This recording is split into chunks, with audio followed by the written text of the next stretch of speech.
നമ്മുടെ കർത്താവും രക്ഷകനുമായ യേശുക്രിസ്തുവിൻ നിസ്തുല്യ നാമത്തിൽ എല്ലാ പ്രിയപ്പെട്ടവർക്കും ക്രിസ്തീയ വന്ദനങ്ങൾ. ഒരു ദിവസം കൂടെ ജീവിപ്പാനും ഉണരുവാനുമുള്ള ദൈവകൃപ തന്ന് ജയോത്സവമായി കർത്താവ് നമ്മെ നടത്തുന്നതിനെ ഓർത്ത് ദൈവത്തിന് നന്ദി പറയുകയാണ്. മറ്റാരെക്കാട്ടിലും നമ്മെ ഏറ്റവും അധികം സ്നേഹിക്കുന്നത് സർവശക്തനായ ദൈവമാണ്. തിന്മയുടെ രൂപത്തിൽ കടന്നു വരുന്നതിനെയും നന്മയ്ക്കാക്കി കൂടി വ്യാപരിപ്പിക്കുവാൻ സ്വർഗത്തിലെ ദൈവത്തിന് കഴിയും. അല്പസമയത്തെ വിചിന്തനത്തിനു വേണ്ടി ലൂക്കോസിൻ്റെ സുവിശേഷം 1-ാമത്തെ അധ്യായം 13-ാമത്തെ വാക്യം. ലൂക്കോസിൻ്റെ സുവിശേഷം 1-ാം അധ്യായം 13-ാം വാക്യം. സെക്കരിയാവേ, ഭയപ്പെടേണ്ട, നിന്റെ പ്രാർത്ഥനയ്ക്ക് ഉത്തരമായി നിന്റെ ഭാര്യ എലിസബത്ത് നിനക്കൊരു മകനെ പ്രസവിക്കും, അവന് യോഹന്നാൻ എന്ന് പേരിടണം. യഹൂദ്യ രാജാവായ ഹെരോദാവിൻ്റെ കാലഘട്ടത്തിൽ അബിയാക്കൂറിൽ ഈ പുരോഹിത കുടുംബങ്ങളെ 24 കൂറുകളായി ദാവീദ് തിരിച്ചു. അതിൽ 8-ാമത്തെ കൂറായിരുന്നു അബിയാക്കൂറ്. ഈ ടേണനുസരിച്ച് പൗരോഹിത്യ ശുശ്രൂഷ ചെയ്യുക എന്നുള്ളതായിരുന്നു അവരുടെ ഉത്തരവാദിത്വം. അത്തരമൊരു കൂറിൽ ജനിച്ചു വളർന്ന വ്യക്തിയാണ് സെക്കരിയാവ്. അദ്ദേഹം പുരോഹിതനാണ്. അദ്ദേഹത്തിൻ്റെ ഭാര്യ ആദ്യത്തെ മഹാപുരോഹിതനായ അഹരോൻ്റെ വംശപാരമ്പര്യത്തിൽ പിറന്ന ഒരു സഹോദരിയായിരുന്നു. ആ കുടുംബത്തിൽ അവരിരുവരും വളരെ വിശ്വസ്തയോടെ അറിഞ്ഞ സത്യത്തിനു വേണ്ടി നേരോടും നീതിയോടും ആർക്കും ഒരു കുറ്റം പറയുവാൻ കഴിയാതെ വണ്ണം കർത്താവിൻ്റെ സകല കൽപ്പനകളിലും ന്യായങ്ങളിലും കുറ്റമില്ലാത്തവരായി നടക്കുന്നവരായിരുന്നു. അവരുടെ ജീവിതം മറ്റുള്ളവർക്ക് മാതൃകയായിരുന്നു. ദൈവിക ശുശ്രൂഷകൾ ചെയ്യുമ്പോൾ തന്നെ അവർ മാതൃകയോടുകൂടെ ജീവിച്ചു. എന്നാൽ ഇവർ മറ്റുള്ളവർക്ക് വേണ്ടി പ്രാർത്ഥിക്കുന്നുണ്ട്, ദൈവത്തോടടുത്ത് ജീവിക്കുന്നുണ്ട്. എന്നാൽ മറ്റു പലരുടെയും ജീവിതത്തിൽ ലഭിച്ച ചില നന്മകൾ, അവകാശങ്ങൾ അവർക്ക് ലഭിച്ചിരുന്നില്ല.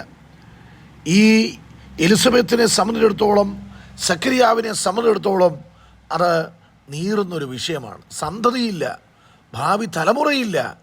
മറ്റുള്ളവരുടെ ഇടയിൽ അതൊരു നിന്ദയ്ക്ക് കാരണമായി തീർന്നിരിക്കുകയാണ്.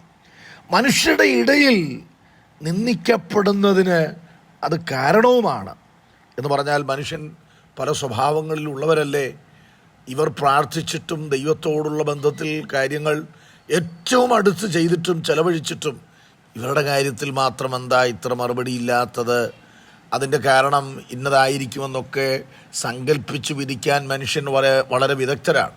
ചിലരുണ്ട്, ഏത് വിഷയമാണോ ദൈവം മറുപടി കൊടുക്കാതെ ഇരിക്കുന്നത് അതിങ്ങനെ ആവർത്തിച്ച് ചോദിച്ച് ആ വ്യഥ അനുഭവിക്കുന്ന വ്യക്തികളെ നൊമ്പരപ്പെടുത്തിക്കൊണ്ടേയിരിക്കും. അതുകൊണ്ട് ചിലരൊക്കെ ഈ ആരാധനയ്ക്ക് താമസിച്ച് വന്നിട്ട് ആശീർവാദം പറയുന്നതിന് മുൻപേ പോകുന്നതും ഞാൻ കണ്ടിട്ടുണ്ട്. അതിന് കാരണം അവരുടെ ജീവിതത്തിലുള്ള ദുഃഖങ്ങളാണ്, വേദനകളാണ്. ആ സ്വകാര്യ ദുഃഖത്തിന് ദൈവത്താലല്ലാതെ ഒരു മറുപടി ഉണ്ടാകുകയില്ല. അപ്പോൾ ആ മറുപടി ദൈവമാണ് കൊടുക്കേണ്ടത്. ദൈവത്തിൻ്റെ സമയത്തിനു വേണ്ടി വിശ്വാസത്തോടെ പ്രാർത്ഥനയുടെ അകമ്പടിയോടുകൂടെ കാത്തിരിക്കുകയാണ്. അവരിരുവരും വയസ്സ് ചെന്ന വൃദ്ധരായി, സെക്കരിയാവും എലിസബത്തും. സ്വാഭാവികമായി തലമുറ ലഭിക്കേണ്ട സമയത്ത് ലഭിക്കാതെ അവരിരുവരും വയസ്സ് ചെന്ന് വൃദ്ധരായിട്ടും ഒരു തലമുറയ്ക്ക് വേണ്ടിയുള്ളവരുടെ പ്രാർത്ഥന അവർ നിർത്തിയില്ല.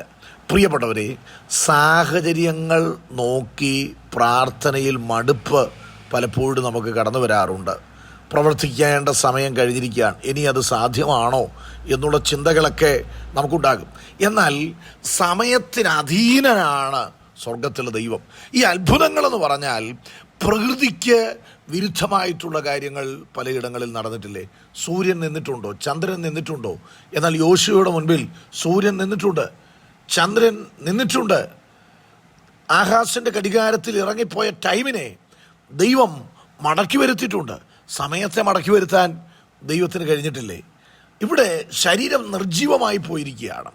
സ്വാഭാവികമായിട്ട് ലഭിക്കേണ്ട സമയത്ത് ലഭിക്കാതെ സമയം നഷ്ടപ്പെട്ടു പോയിരിക്കുകയാണ്.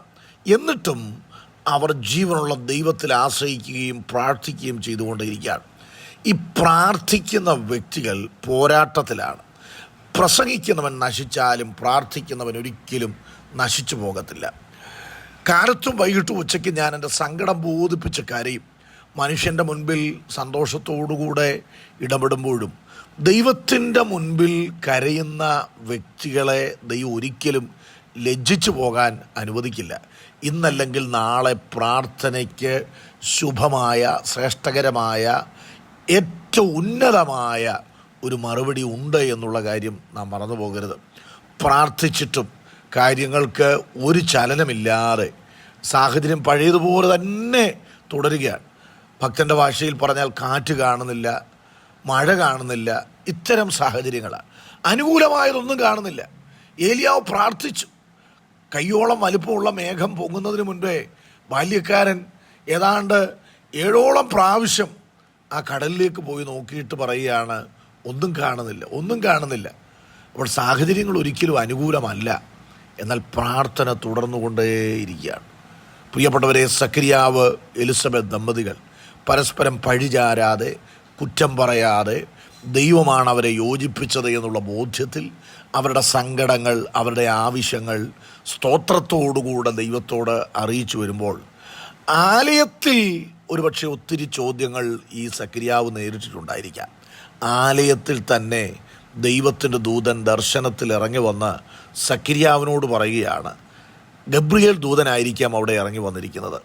ആ ദൂതൻ സക്കരിയാവിനോട് അത് പിന്നീട് പറയുന്നുണ്ട്, ഞാൻ ദൈവസന്നിധിയിൽ നിൽക്കുന്ന ഗബ്രിയേലാണ്, സന്ദേശവാഹകനാണ് ഗബ്രിയേൽ ദൂതൻ സക്കരിയാവിൻ്റെ അരികിൽ കടന്നു വന്നിട്ട് പറയുകയാണ്, സക്കരിയാവേ, നിൻ്റെ പ്രാർത്ഥനയ്ക്ക് ഉത്തരമായി.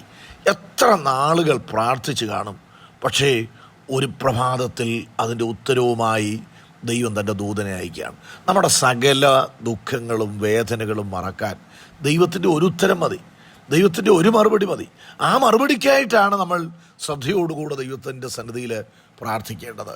പ്രിയപ്പെട്ടവരെ, ഇന്ന് രാവിലെ പ്രാർത്ഥനയിൽ മടുത്തു പോകാതെ, മനുഷ്യനോടല്ല ഞാൻ എൻ്റെ ആവശ്യങ്ങൾ അറിയിച്ചിരിക്കുന്നത്, ദൈവത്തോടാണ്. ദൈവത്തിന് മാത്രമേ ഇതിനുത്തരം തരാൻ കഴിയുകയുള്ളൂ എന്നുള്ള ബോധ്യത്തിൽ ദൈവത്തിൽ ആശ്രയിക്കുകയും വിശ്വാസത്തോടുകൂടെ പ്രാർത്ഥിക്കുകയും ചെയ്യുമ്പോൾ ദൈവം നമ്മുടെ പ്രാർത്ഥനയ്ക്ക് ഉത്തരം തരും. അത് ദൈവത്തിൽ നിന്ന് പ്രാപിക്കാം. ഈ വചനങ്ങളാൽ ദൈവം നമ്മെ അനുഗ്രഹിക്കട്ടെ.